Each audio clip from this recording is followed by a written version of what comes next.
Hello guys, welcome back once again, and today we're going to talk about Fallout Shelter, which is of course the iOS Android mobile game that came out. It was announced at E3. It was not meant to be making money. There really isn't a lot of ways, actually truthfully there isn't a lot of monetization in the game at all. I downloaded the first night E3 it came out, it was announced. I had a lot of fun with it. It's a fun little game. But despite all that, according to a research firm, it is estimated that in the first 2 weeks, Fallout Shelter, has made $5.1 million. Now, SuperData is the research firm that has estimated this data, that it made $5.1 million the first 2 weeks of availability alone. Now, while Apple does get 30% of the cut, that's still, again, a lot of money for anybody. A game that wasn't designed in order to make money. Really, the only way to make money in this game is actually if you want to get more lunchboxes in the game. That's really the only way that you can any kind of monetization, which you can earn the lunchboxes actually through doing stuff in the game, in-game reward item. So it's not like you can't get them, but if you're a person who just wants to get stuff right away, like you can power all that stuff you can do without the lunchboxes in the game or stuff you need. But if you want what's in the lunchbox, then people clearly wanted to. They spend money on it. Now, this game, again, was not designed to make money. The lunchboxes were the only financial way to make money off the game. And again, you can, like a lot of games, you could simply just, it's in-game rewards that you could get these with. So it's not like it's not incredibly hard to get them. But there are those people out there who want everything now and don't want to wait. And so they're going to buy it. And listen, Fallout is incredibly popular. Whether people, Fallout 3, did really well. I enjoyed Fallout 3. The announcement of Fallout 4 got everybody hyped, and the Fallout fans are only going to play Fallout, and they clearly wanted to get the stuff now. There's always the reason why people wonder, why do video game companies make it where you can buy everything now instead of earning it, is because there's just a group of gamers out there who just want everything. They don't want to work for it. They don't want to grind for it. They just want it now. And in this case, that's what happened.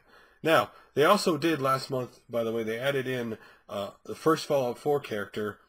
So, and, it's received, of course, its first features update, which introduced a photo mode, which can usually capture and share images of the vault you designed. So again, a lot of cool things for just a simple mobile game. It's a really fun little simple mobile game, to sit there and have some fun. You're building a shelter, you're getting more people, you need more food or more energy or stuff like that. And as you do that stuff, you get lunchboxes and in-game rewards. And that is the lunchboxes are the only feature in the game to spend money on, and people have decided they want to, at least in the first 2 weeks. And that comes down to partial game addiction, partial, I only play Fallout games, I want to give my money back to the developer, I enjoy the game, and there's nothing wrong with that. Sometimes when people think microtransactions, sometimes they get it all wrong. When I played, for example, Battlefield, the little Battlefield free-to-play, game, Battlefield Heroes, that's what it is. And when it first came out, the game wasn't broken like it is now, where anybody could jump in and play. I had a lot of fun with that cartoony version of Battlefield, and I spent some money in the game because I had a lot of fun with it, and I wanted to give back to the people who made the game.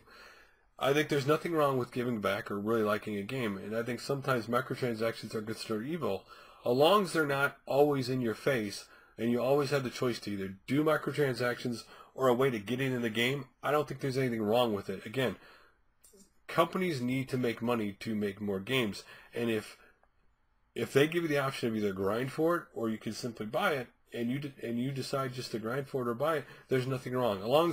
That's why I think Team Fortress 2 gets it right more than any other game, because you can either buy, you get these crates, you can buy keys and get the stuff you can. But any new weapon that comes out in the game, you can pretty much make it if you got the stuff to do it. You don't have to buy a key or the item, but there's the option to buy it. And to me, I think that is the part of microtransactions. There's nothing wrong with it.